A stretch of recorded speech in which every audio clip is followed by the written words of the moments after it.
In this case, or in this video rather, I want to just discuss a case there that I came across the other day. WRC case involves a veterinary surgery receptionist. She claimed that she was reported, or she was sacked rather, from her job. She was a part-time receptionist for reporting suspicions of theft by a colleague. She was branded a fantasist. She's won compensation of €15,600. That may not seem like a huge amount of money, but it's a significant amount of money insofar as she was only a part-time receptionist. Therefore, her ordinary weekly wage or ordinary salary would have been relatively small, and the €15,600 represents 18 months' wages. And the maximum that can be awarded for the unfair dismissal claim would be 2 years' wages. So this girl won 15,600, she won 18 months, which was a very good result for her. But the point I want to make to you about the video, about the case rather, in the video, is the employer and what the employer did. The background to the case, and we'll get onto that in a minute, and you'll get a lesson, if you're an employer, certainly how to respond or deal with WRC claims. But you can't bury your head in the sand. And in this case anyway, the background was she found her colleague putting cash from the sale of animal medication in his own wallet. Her employer then, when she reported it, told her there was nothing he could do because he could not find a replacement vet. The tribunal awarded, the WRC awarded 1.5 years' salary to the part-time worker after finding it most probable, in the absence of contradictory evidence from the employer, that she had been sacked for reporting her suspicions to her employer. The key phrase there is in the absence of contradictory evidence from the employer, because the employer didn't go to the hearing. I will get to that in a minute. The receptionist said that shortly after she was first hired in August 21 to work at the desk in a satellite clinic to her employer's main practice in a large town, she was told there had been difficulties in the past about cash going missing. She discovered that the till was short on a date the following month and immediately phoned her employer about it, knowing the only other person with access was the vet in the clinic, and she feared that she might be held responsible. The following day, she said her colleague at the satellite clinic had completely changed in his attitude towards her, and he told her the main office don't need to know about everything that's going on. Later, she noticed that the clinic's stocks of animal medication were going off the shelf too quickly, and she suggested her employer do a stock take.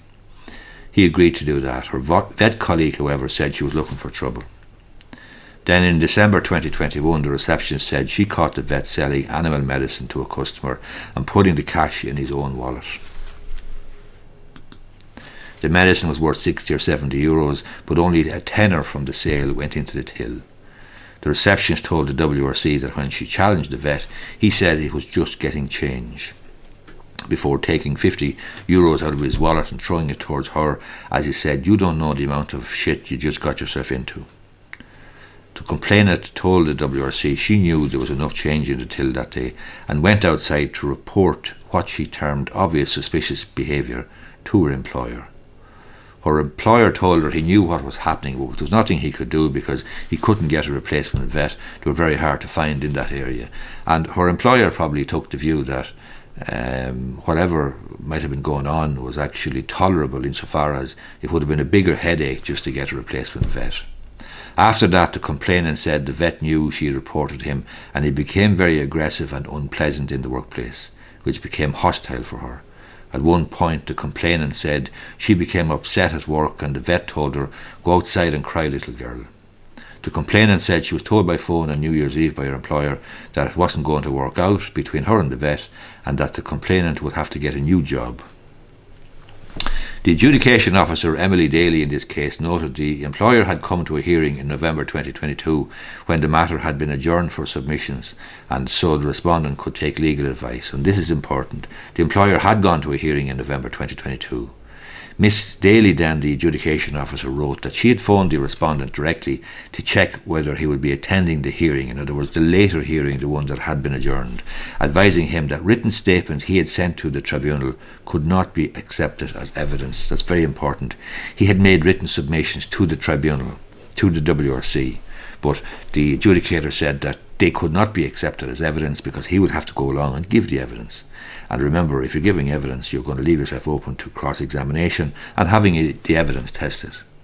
The employer said that he was too busy to attend, but did not look for an adjournment, Miss Daly wrote, telling her he just wanted the matter to be over with. This is absolutely critical.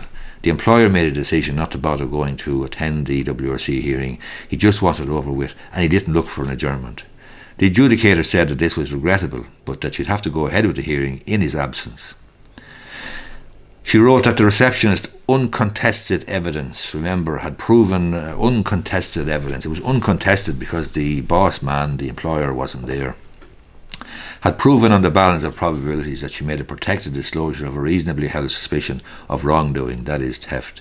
I'm satisfied that had she not made this protected disclosure to the respondent, it's probable that she would not have been dismissed. She based this finding on how close in time the allegation had been to the dismissal. She awarded the receptionist, who had worked at the clinic for only 5 months, €15,600, a sum equivalent to 1.5 years' wages for a 2-day week.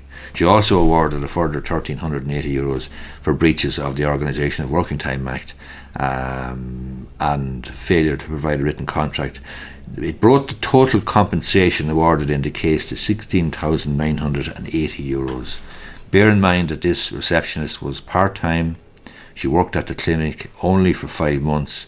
She worked only for a 2-day week, and she's been awarded €16,980 in total. And remember, the employer here, the vet, decided that he was too busy to attend. But the important thing to recognise is that even though he had sent in letters or submissions or something of that nature, the adjudicator pointed out that that could not be held as evidence. And the reason it couldn't be held as evidence is because you must go to the WRC and engage in the hearing if you're going to give evidence, and you must leave yourself open to having that evidence tested. Hope you find this video useful. If you do, I would appreciate if you gave it the thumbs up down below. Thanks a lot.